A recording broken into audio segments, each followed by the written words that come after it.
இது red colour sorry, மலைத்துளி design போட்டது, கரையும் பூக்கலர் டிசைன் போட்டது, போர்டரும் இது மயிலிட தோகை மாதிரி இருக்கும், ஒரு தோகை மாதிரி இருக்கும்.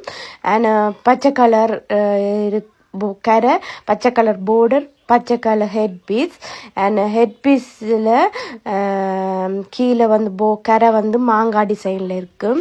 ஆனால் வடிவாக இருக்கும். உயர்தர பட்டு புடவை சிம்பிளாக இருக்கும். அண்ட் சாஃப்டாக இருக்கும். அண்ட் வாட்ஸ்அப் உங்களுக்கு இது விருப்பம்னா வாட்ஸ்அப்புக்கு எனக்கு மெசேஜ் பண்ணுங்கள். யூகே ஃபுல்லாக டெலிவரி ஃப்ரீ. நீங்கள் எனக்கு இது வந்து இன்ஸ்டாகிராம், ஃபேஸ்புக், டிக்டாக்ல இருக்குது. உங்களுக்கு 3லையுமே தொடர்பு கொள்ளலாம். கனெக்ட் பண்ணி இதை உங்களுக்கு எடுத்துக்கொள்ளலாம். இது வந்து ஆர்டர் வந்து 2 போயிட்டுது, 3 எடுத்த இடத்துல. உங்களுக்கு கடைசி இது உங்களுக்கு வேணுமெண்டா SMS பண்ணுங்கள்.